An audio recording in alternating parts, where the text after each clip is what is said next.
এক ব্যক্তি জঙ্গলে হাঁটছিলেন। হঠাৎ দেখলেন এক সিংহ তার পিছু নিয়েছে। তিনি প্রাণভয়ে দৌড়াতে লাগলেন। কিছুদূর গিয়ে একটি পানিহীন কুয়া দেখতে পেলেন। তিনি চোখ বন্ধ করে দিলেন ঝাঁপ। পড়তে পড়তে একটি ঝুলন্ত দড়ি দেখে তা খপ করে ধরে ফেললেন এবং ওই অবস্থায় ঝুলে রইলেন। ওপরে চেয়ে দেখলেন কুয়ার মুখে সিংহটি তাকে খাওয়ার অপেক্ষায় দাঁড়িয়ে আছে। নিচে চেয়ে দেখলেন বিশাল এক সাপ তার নিচে নামার অপেক্ষায় চেয়ে আছে।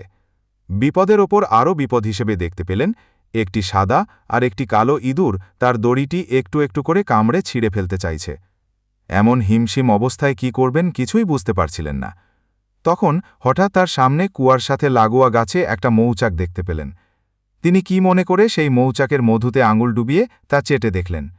সেই মধুর মিষ্টতা এতটাই মোহনীয় ছিল যে তিনি কিছু মুহূর্তের জন্য ওপরের গর্জনরত সিংহ, নিজের হাঁ করে থাকা সাপ আর দড়িকাটা ইঁদুরদের কথা ভুলে গেলেন। ফলে তার বিপদ অবশ্যম্ভাবী হয়ে দাঁড়াল। পারস্যের বিখ্যাত দার্শনিক ইমাম গাজালি এই কাহিনীটি অত্যন্ত চমৎকারভাবে ব্যাখ্যা করেছেন। এই সিংহটি হচ্ছে আমাদের মৃত্যু, যে সর্বক্ষণ আমাদের তাড়িয়ে বেড়াচ্ছে। সেই সাপটি হচ্ছে রূপকভাবে কবর, যা আমাদের অপেক্ষায় আছে। দড়িটি হচ্ছে আমাদের জীবন, যাকে আশ্রয় করেই আমাদের বেঁচে থাকা। সাদা ইঁদুর হল দিন, আর কালো ইঁদুর হল রাত, যারা প্রতিনিয়ত ধীরে ধীরে আমাদের জীবনের আয়ু কমিয়ে দিয়ে মৃত্যুর দিকে নিয়ে যাচ্ছে। আর সেই মৌচাক হল দুনিয়া, যার স্বাদ আর মিষ্টতার মোহে পড়ে এই চতুর্মুখী ভয়ানক বিপদের কথা এবং আমাদের জীবন মৃত্যুর আসল উদ্দেশ্যই আমরা ভুলে যাচ্ছি। মৌচাকের প্রতিটি সুস্বাদু মধুর ফোঁটা হচ্ছে দুনিয়ার সমস্ত বিদ্যাস বৈভব। আমরা দুনিয়ার প্রতিটি বস্তুর স্বাদ উপভোগ করতে ব্যস্ত। এসব বিলাসিতার মধ্যে আমরা ভুলে যাই আমাদের সময়, আমাদের জীবন, মৃত্যু, কবরসহ চিরন্তন সব বাস্তবতাকে।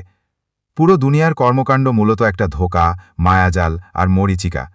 এই মায়াজালে আমরা আটকে আছি সবাই, ডুবে আছি গাফেলতির সাগরে।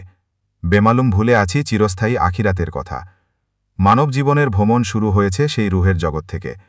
হাজার হাজার বছর সেখানে অবস্থানের পর আমরা দুনিয়ায় এসেছি।